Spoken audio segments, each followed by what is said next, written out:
Hello food lovers, and welcome back to my channel That Cooks For Us. Today I'm making a family favorite that bursting with bold South Indian flavors.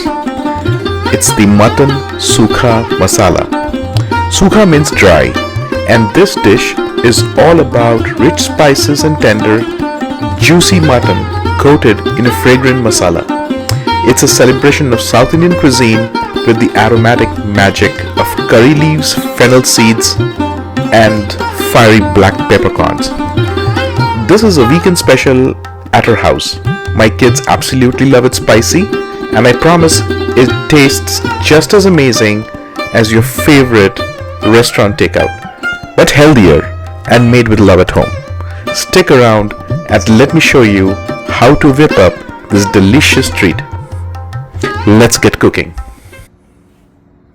Okay, just let me show you the spices that I'm going to use for the Sukha mutton masala today. So I've taken whole coriander seeds. I think that's 2.5 tablespoon. I have taken dried red chili. I've taken 4. I have taken roughly 1 tablespoon of black peppercorn, 3 green cardamom, 1 black cardamom. Now black cardamom is something that you would get in Indian grocery store, but yeah, green probably you'll get everywhere. Then I got 1 stick of cinnamon. I've taken 3 cloves. Make sure you don't take more than that. Now this is important, fennel seeds.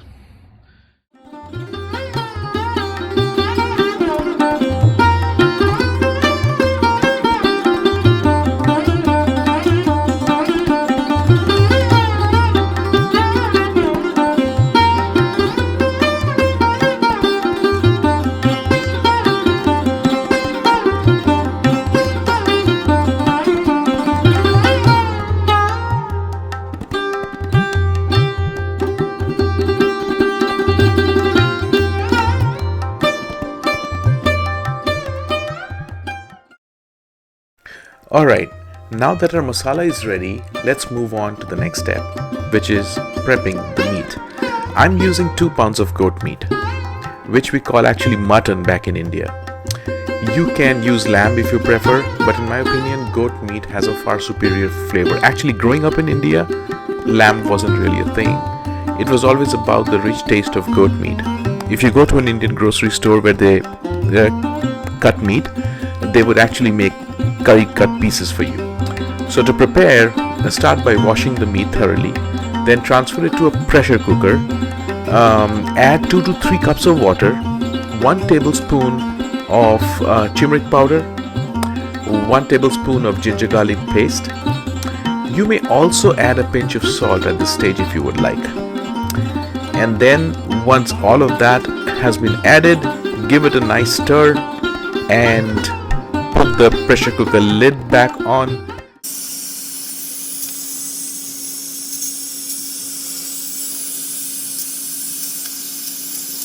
You have to wait till the hissing sound of the steam coming out stops. And once it stops, that's a good time to take this off, which means it's done. So maybe another 15 minutes. And just leave it that way.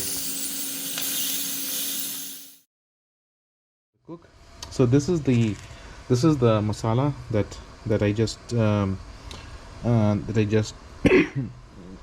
prepared. I'm going to use some tomatoes this time because I like my curry to be a little tangy. This is fresh cilantro, a little ginger garlic paste, and onions.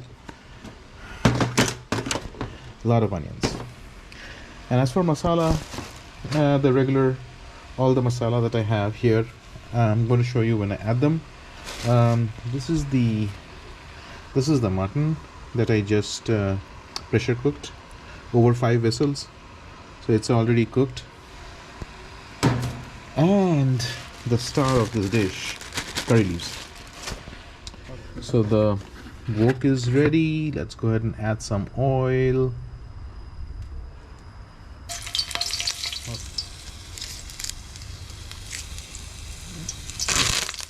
Ooh.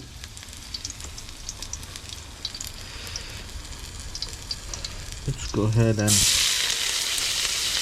add the onions.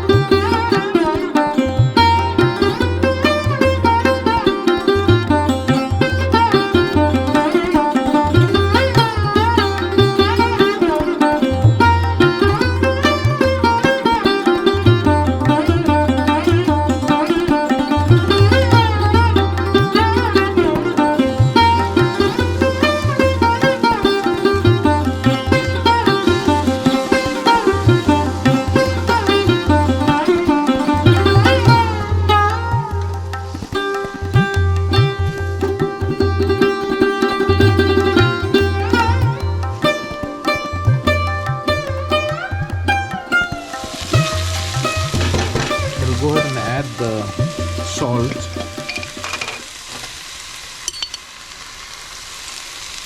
So salt quickens the cooking process.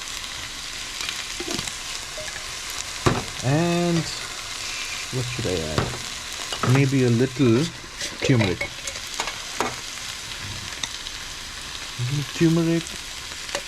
And a little extra hot chili. Because it's a winter evening, so something very hot and spicy would be great.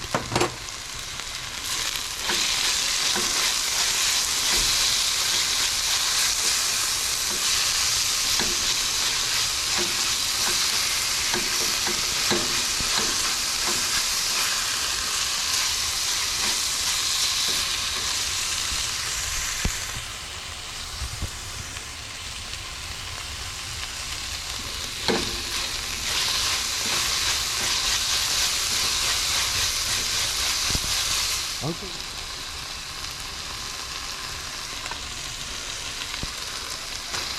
I'm going to add the tomatoes.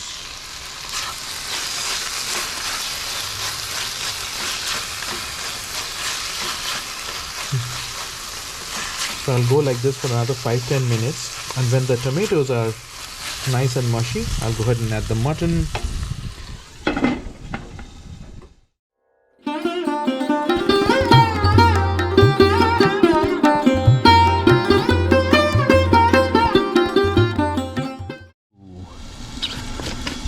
Forgot to add the garlic and ginger. Did I add the garlic and ginger paste already?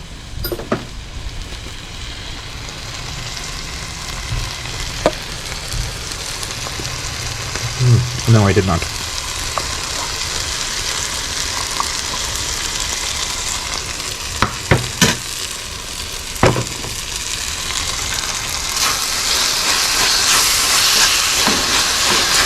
So because I added the ginger garlic a little later, so we have to go, instead of 5 minutes, maybe another 10-15 minutes.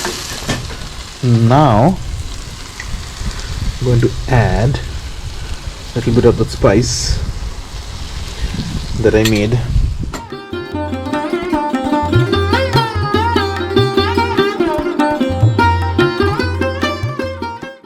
Okay, I'm going to make it a little more spicy.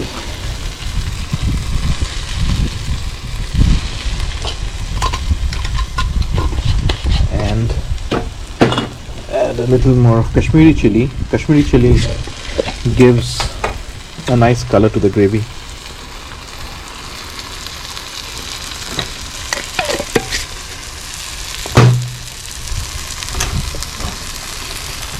And just so that I don't burn it, a little bit of water.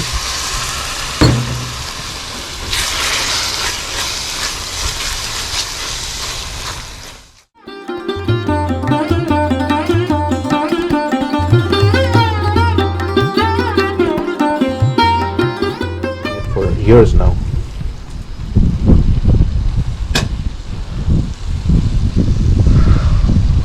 Okay, I think this is a good time to go ahead and add the mutton. So I'm going to add the mutton.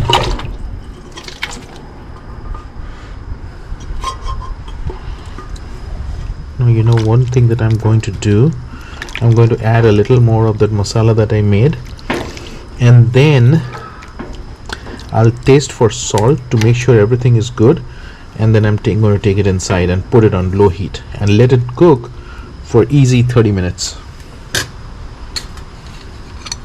I'm going to add a little more of this masala.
And let it cook for another 10 minutes, and then we should be done.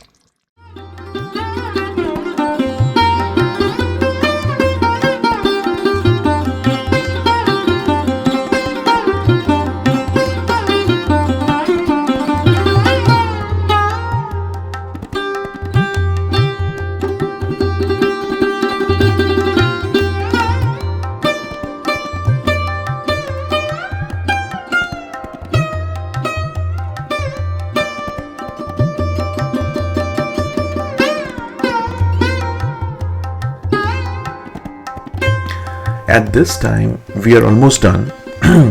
If you see, the gravy is thickened up. It's perfect time to take it off the wok and serve. But before I do that, I'll do one last thing. And just to give that extra restaurant takeout like feel, I'm going to use a blowtorch just to give that extra smoky flavor to it.